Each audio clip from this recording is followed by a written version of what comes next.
tudo bem com vocês? Espero que sim. Adivinha? Óbvio, você já sabe, né? Nós estamos aqui para ter mais uma aula do conteúdo mais Power Blaster Detonator Plus Adventures que existe nesse universo. O conteúdo mais tchutchuco, mais tudo de bom, que merece esse nosso coraçãozinho cafona, que é o conteúdo de biologia. E esse conteúdo de hoje, meus caros alunos, mexe comigo. O conteúdo de seleção natural, porque está ali na essência do processo de especiação, está ali na essência do processo de evolução. Entender um pouquinho sobre como é que a seleção natural atua é facilitar o nosso entendimento sobre como a biologia funciona. Por isso que nós vamos discutir os 3 tipos de processos de seleção natural, as 3 formas como o processo de seleção natural ocorre, que é a disruptiva, a direcional e a estabilizadora.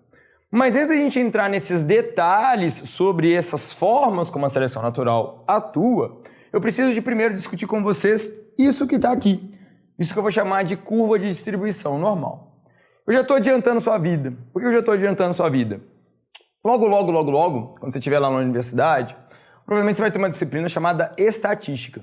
E em algum momento nessa disciplina chamada estatística, você vai se deparar com isso aqui, com uma curva de distribuição normal. Qual que é a ideia dessa curva de distribuição normal? Para uma determinada característica, quando eu vou analisar essa característica dentro de uma população, eu espero observar dentro dessa população uma curva de distribuição como essa. O que essa curva de distribuição está me dizendo? Que eu tenho uma porcentagem da minha população, cerca de mais ou menos 25%, que para aquela determinada característica que eu estou discutindo, que eu estou analisando, elas têm essa característica de uma forma muito ruim, em menor intensidade, mais fraca.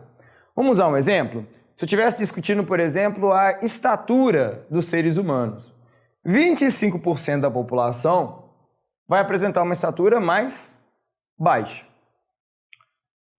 50% da minha população vai apresentar uma estatura mediana, intermediária.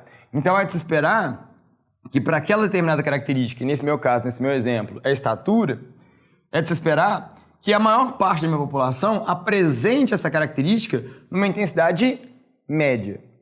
E, finalmente, os 25% restantes vão apresentar essa característica de que forma? De uma forma mais exacerbada, mais pronunciada. Se eu estou usando a ideia de estatura, essa galera aqui, então, ela vai fazer o quê? Essa galera vai ser, vai ser mais alta, vai apresentar uma estatura maior. Todas as vezes que eu for apresentar aqui para vocês os tipos de seleção natural, levem em consideração que essas curvas que eu desenhei são a partir da curva de distribuição normal. O que eu quero dizer com isso? Quando eu estou fazendo um estudo de uma determinada população, antes eu esperava encontrar essa curva de distribuição normal. No entanto, devido ao processo de seleção natural, eu observei uma mudança no comportamento daquela minha população.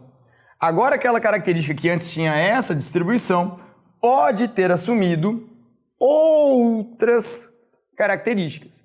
Essas outras características é que são os tipos de seleção natural das quais nós estamos falando aqui na nossa aula de hoje. Aí eu coloquei aqui, a disruptiva, a direcional e a estabilizadora. E nós vamos começar falando sobre a seleção natural do tipo direcional.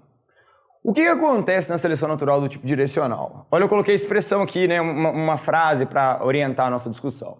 Favorece um extremo da curva de distribuição.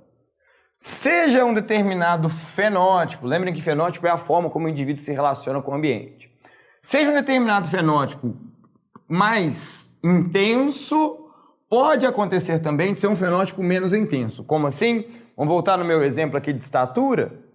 Na curva de distribuição direcional, na curva de seleção natural, quando eu estou dizendo que eu estou trabalhando com a ideia de seleção direcional, eu vou observar que eu vou ter um favorecimento de um dos extremos da minha curva normal. Ou seja, ou eu estou favorecendo aquele que é muito alto, ou eu poderia também ter desenhado favorecendo quem é muito baixo. Não são os dois ao mesmo tempo. É um ou o outro. Beleza? Nesse processo, então, eu estou favorecendo um dos extremos. Joinha? O que eu vou notar, então? Como é que funciona a seleção natural? Vamos lembrar, né? É a sobrevivência do melhor adaptado. Nesse ambiente que eu estou imaginando para observar esse processo de evolução, né, de seleção natural do tipo direcional, eu estou notando que quem, por exemplo, apresenta maior estatura está conseguindo sobreviver mais facilmente. Se ele está conseguindo sobreviver mais facilmente, quer dizer que ele está conseguindo viver por mais tempo e automaticamente está sendo capaz de deixar essas características aos seus descendentes. Então a gente nota uma migração na característica daquela minha população. São os primeiros passos que eu estou dando no sentido de favorecer, ou melhor, de viabilizar uma mudança nas características daquela população. Essas mudanças, se começarem a se acumular, pode chegar a um determinado ponto que eu virar poder falar assim, nossa, surgiu uma nova espécie. Na seleção direcional, então, um dos meus extremos estão sendo favorecidos. Já na minha seleção estabilizadora, os meus fenótipos extremos estão sendo desfavorecidos. Quem está realmente sendo favorecido é quem tem o fenótipo médio. Quanto mais mediano eu for para aquele fenótipo, mais facilmente eu irei sobreviver. E eu tenho um exemplo ótimo para dar para vocês de seleção estabilizadora. Sim, nós seres humanos. Ao longo da nossa evolução, turma, houve um momento que a nossa evolução provavelmente seguiu um processo de seleção natural direcional, onde indivíduos que tinham um encéfalo, cabeça maior, provavelmente estavam sobrevivendo mais. Por quê? Porque esse encéfalo maior, em teoria, iria potencializar que ele fosse mais inteligente, que ele processasse uma maior quantidade de informações, que ele inventasse mais ferramentas. Então a gente notou, e a gente nota isso inclusive comparando com outras espécies de seres humanos que já existiram, que o nosso encéfalo ele começou a ficar maior. Então por um tempo, quem tinha um encéfalo maior sobrevivia mais. Só que chegou um determinado ponto que esse processo de favorecimento não dava mais para acontecer. Por que não dava mais para acontecer? Porque a gente nascia de parto normal. Chegou uma hora que ter esse cabeção passou a se tornar um problema, porque passou a ficar cada vez mais difícil de nascer.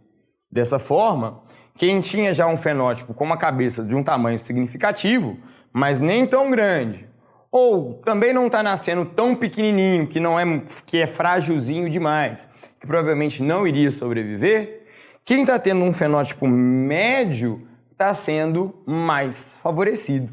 Dessa forma, olha só, começamos a favorecer cada vez mais o fenótipo médio. Isso eu vou chamar de seleção estabilizadora. O indivíduo que tem a característica mediana está sobrevivendo mais fácil. Show de bola? E o último tipo de seleção natural, essa a mais incomum de todas, que é aquela que a gente vai chamar de seleção natural disruptiva. Gente, repara que é como se eu estivesse brincando aqui, né, com a minha curva normal. Olha como é que eu fui subvertendo a minha curva normal ao longo da nossa aula. Na seleção disruptiva, é justamente o oposto da seleção estabilizadora. Enquanto na seleção estabilizadora o fenótipo médio está sendo favorecido, na seleção disruptiva é justamente o fenótipo médio que está se dando mal. Ao mesmo tempo, eu estou favorecendo os meus dois fenótipos extremos. Então, repara que eu estou diferente da direcional. Na direcional, eu estou favorecendo apenas um lado da minha curva. Na seleção disruptiva, ao mesmo tempo, eu estou favorecendo os dois extremos da curva. Show de bola? Muito bem. Então, ao mesmo tempo, eu favoreço tanto aquele indivíduo que tem o fenótipo menor, de menor intensidade, quanto o maior. Um exemplo interessante que a gente tem para esse processo de seleção disruptiva é o estudo de um microcrustáceo. Microcrustáceos são artrópodes de água doce, chamado Daphnis, tá? É um microcrustáceo, gente, que se a gente olhar na fotinha, lembra um pouco uma pulga. Tudo bem que pulga é inseto, mas tem algum grau de parentesco com os crustáceos. É um microcrustáceo. É um microcrustáceo que aconteceu uma situação que é a seguinte. Observou-se numa determinada região, onde a gente notava a presença de certos tipos de metais pesados na água, que esses microcrustáceos, quem tinha um fenótipo médio, tinha muita dificuldade de sobreviver. Quem tinha o fenótipo extremo, ou seja, era maior, tinha mais chance de sobreviver porque era mais resistente e deixava descendentes que, ao mesmo tempo, eram capazes de se reproduzir. Então, dessa forma, favorecer esse fenótipo de ser grandão. Os muito pequetitos desenvolveram, a gente começou a observar uma estratégia deles tolerarem melhor essa poluição presente nesses corpos d'água. O fenótipo médio, que ele não tinha nem um mecanismo para escapar do processo de poluição, nem ser grande o suficiente para resistir a ela, começou a se dar mal. Dessa forma, ao mesmo tempo, eu estava favorecendo dois extremos da minha curva de distribuição, tanto os pequenos quanto os grandes, caracterizando o que a gente chama de seleção disruptiva. Demorou? Isso é importante para quê? Para a gente começar a entender como é que uma das principais forças responsáveis pelo processo de evolução atua. As características do ambiente irão determinar quem vai sobreviver. E se as características do ambiente irão determinar quem vai sobreviver, a partir de algumas gerações, eu vou começar a observar uma redistribuição das características dentro da minha população. Tá aí a base do que a gente chama de seleção natural. Beleza? Vale lembrar sempre, tá, turma, que para minha curva de distribuição normal, eu posso usar ela para qualquer característica, contanto que a minha base de dados seja muito bem feita. E eu espero sempre encontrar esta curva aqui. Belezinha? É um modelo estatístico muito usado dentro desse conteúdo maravilhoso, que é o conteúdo de biologia. Certinho? Falamos então sobre os 3 tipos de seleção natural e vimos cada uma dessas características. No nosso próximo encontro, nós vamos discutir os mecanismos relacionados ao processo de especiação, como efetivamente novas espécies vão surgir. É isso, meus caros. Espero que vocês estejam bem e que vocês continuem bem. Até o nosso próximo encontro. Tudo de bom. Até mais. Falou. Tchau, tchau.